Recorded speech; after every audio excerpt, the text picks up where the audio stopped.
CM చంద్రబాబుపై అనుచిత వ్యాఖ్యలు చేశారని వైసీపీ నేతలు అంబటి రాంబాబు, జోగి రమేష్ ఇళ్లపై టీడీపీ నాయకులు దాడి చేశారు. ఈ సందర్భంగా మాజీ మంత్రి జోగి నివాసానికి వైఎస్ఆర్సీపీ అధినేత మాజీ ముఖ్యమంత్రి వైఎస్ జగన్మోహన్ రెడ్డి నేడు వెళ్లనున్నారు. రమేష్ కుటుంబాన్ని జగన్ పరామర్శించనున్నారు. ఇక జగన్ పర్యటనపై పోలీసులు ఆంక్షలు విధించారు.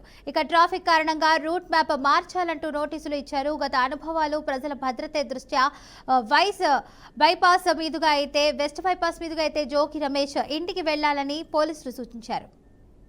బ్రేకింగ్ న్యూస్ చూస్తున్నాం. సీఎం చంద్రబాబుపై అనుచిత వ్యాఖ్యలు చేశారని వైసీపీ నేతలు అంబటి రాంబాబు, జోగి రమేష్ ఇళ్లపై టీడీపీ నాయకులు దాడి చేశారు. ఇక ఈ సందర్భంగా మాజీ మంత్రి జోగి నివాసానికి వైఎస్ఆర్సీపీ అధినేత మాజీ ముఖ్యమంత్రి వైఎస్ జగన్మోహన్ రెడ్డి నేడు వెళ్లనున్నాడు. ఇక రమేష్ కుటుంబాన్ని జగన్ పరామర్శించనున్నారు. జగన్ పర్యటనపై పోలీసులు ఆంక్షలు విధించారు. ట్రాఫిక్ కారణంగా రూట్ మ్యాప్ మార్చాలంటూ నోటీసులు ఇచ్చారు. గత అనుభవాలు, ప్రజల భద్రత దృష్ట్యా వెస్ట్ బైపాస్ మీదుగా జోగి రమేష్ ఇంటికి వెళ్లాలని పోలీసులు సూచించారు. ఇక ఇదే అంశానికి సంబంధించి పూర్తి సమాచారాన్ని మా బీఆర్కే ప్రతినిధి ప్రవీణ్ అయితే లైవ్ ద్వారా అందిస్తారు. ప్రవీణ్, చెప్పండి, దీనికి సంబంధించిన అప్డేట్స్ ఏంటి? ఫాతిమా, చూసుకుంటా ఉంటే మొన్న అంబటి, ఈరోజు జోగి రమేష్, వైఎస్ జగన్మోహన్ రెడ్డి మాజీ సీఎం తన ముఖ్య అనుచరుల ఇళ్లకైతే వెళ్ళటానికి తన ఏర్పాట్లను అయితే రెడీ చేశారు. ఎప్పటిలాగే కూటమి ప్రభుత్వంలో కక్ష సాధింపు చర్యల్లో బాగా సాధిస్తుంది వైఎస్ఆర్ కార్యకర్తలని చెప్తుంటే, కూటమి ప్రభుత్వం మాత్రం చేసిన పాపాలను పోగొట్టుకోవటాకే ఈ యొక్క ఏర్పాట్లు ఈ యొక్క ర్యాలీలు, ఈ యొక్క సభలు ఇలాంటివి నిర్వహిస్తున్నారంటే కూడా కూటమి ప్రభుత్వం చెప్తుంది. ఓవరాల్గా చూసుకుంటా ఉంటే జగన్మోహన్ రెడ్డి పర్మిషన్ అయితే నిన్నటి వరకు షెడ్యూల్ ఒకలా ఉంది. జోగి రమేష్ ఇంటికి వెళ్ళటానికి వారధి మీదుగా బయలుదేరి RTC bus stand, Kanakadurgamma flyover ఇలా సాగుతా గొల్లపూడి, గుంటుపల్లి మీదుగా ఇబ్రహీంపట్నం చేరాలి. అయితే పోలీసులు సిటీలోకి ఎంటర్ అయితే కార్యకర్తల నుంచి కానీ ఎక్కువగా మొన్న చూసాము. అదేవిధంగా ట్రాఫిక్కి ఇబ్బంది ఉంటుందని మంగళగిరి మీదుగా వయా కాజా టోల్గేట్ ఇలా వచ్చి గుంటుపల్లి మీదుగా ఇబ్రహీంపట్నం చేరే విధంగా అయితే రూట్ మ్యాప్ను మార్చడం జరిగింది. దీనివల్ల ర్యాలీ అనేది, తన యొక్క రోడ్ షో అనేది సాఫీగా సాగుతుంది, ఎటువంటి అడ్డంకులు లేకుండా కూడా వెళ్తుంది అని కూడా చెప్తాం జరుగుతుంది. ఈ ర్యాలీని, ఈ యొక్క రోడ్ షో పరామర్శల నేపథ్యంలో కూడా ఎన్టీఆర్ జిల్లా అధ్యక్షుడు దేవినేని అవినేష్కి కూడా నోటీసులు ఇవ్వడం జరిగింది. అలాగే మాజీ మంత్రి వెల్లంపల్లి శ్రీనివాస్కి కూడా పోలీసులు అయితే ముందస్తుగానే నోటీసులు ఇవ్వండి, ఎటువంటి జన సమీకరణ చేయొద్దు అంటూ కూడా చెప్తాం జరిగింది.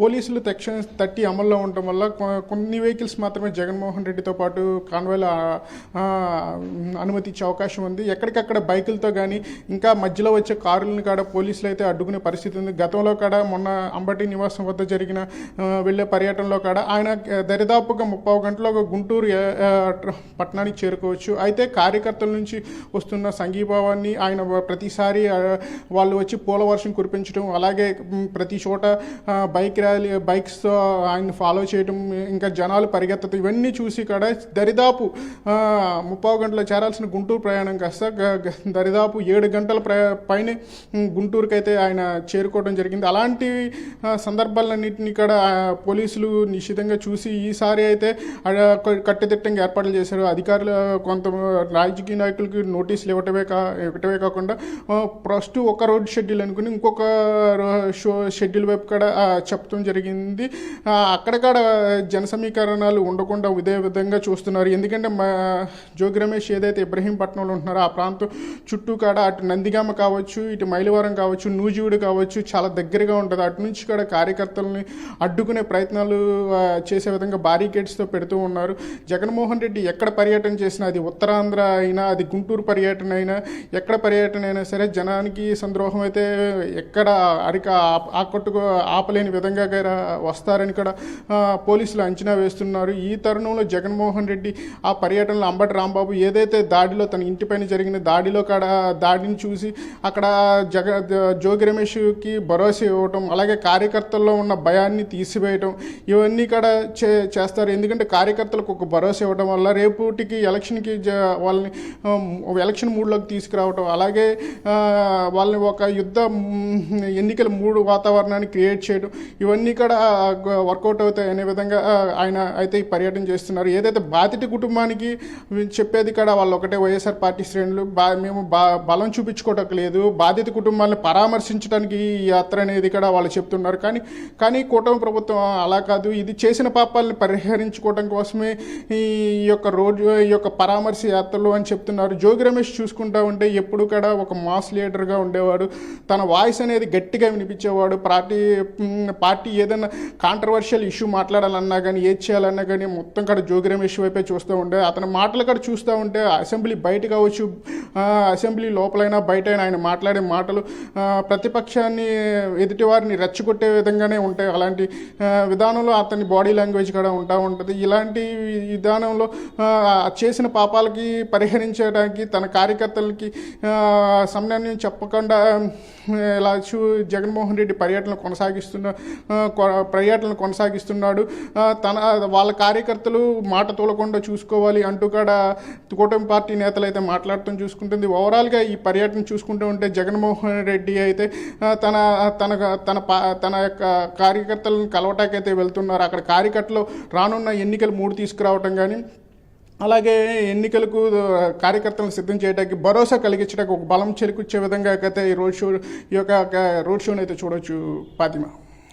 రైట్ ప్రవీణ్, ఇక చూసుకున్నట్లయితే వైఎస్ఆర్సీపీ అధినేత మాజీ ముఖ్యమంత్రి వైఎస్ జగన్మోహన్ రెడ్డి అయితే నేడు రమేష్ కుటుంబాన్ని జగన్ అయితే పరామర్శించుతున్నారు. అయితే జగన్ పర్యటనపై పోలీసులు ఎందుకు ఆంక్షలు విధించారు? ఫాతిమా చూసుకుంటూ ఉంటే సాధారణంగా అయితే ఆయన వారధి దాటంగానే కృష్ణా జిల్లాలోకి ఎంటర్ అవుతారు. కృష్ణా జిల్లాలోకి ఆయన ఎంటర్ అయితే 3 నియోజకవర్గాలు, ఇటు ఈస్ట్ నియోజకవర్గం వచ్చి, సెంట్రల్ కావచ్చు, అలాగే పశ్చిమ నియోజకవర్గం, ఈ 3 నియోజకవర్గాలు దాటి తర్వాత ఇబ్రహీంపట్నం సైడ్ వెళ్ళాలి. ఈ 3 నియోజకవర్గాలు కూడా అటు దేవినేని అవినాష్ ఎన్టీఆర్ జిల్లాకి అధ్యక్షుడిగా ఉన్నారు.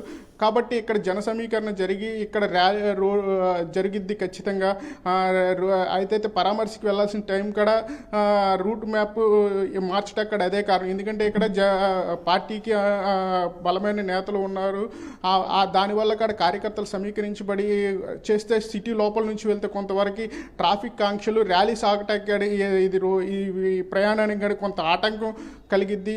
అందుకనే రూట్ మ్యాప్ను మార్చాము. అందుకని కాజా టోల్గేట్ పోయా ఇట్లా వెళ్తే ప్రయాణం త్వరగా సాగిద్ది, త్వరగా ఆయన గమ్యస్థానాన్ని చేరుకోగలుగుతారు. అక్కడ వెళ్ళిన తర్వాత జోగి రమేష్ని పరామర్శించడం కానీ, అతని కుటుంబ సభ్యుల్ని అక్కడ దాడి జరిగిన విషయాలు చూసి తర్వాత మరలా వెంటనే ఆయన 12 గంటల ఆ ప్రాంతంలో కూడా మళ్ళా తన తాడేపల్లిలోని నివాసానికి చేరుకునే అవకాశాలు అయితే కనిపిస్తున్నాయి ఫాతిమా.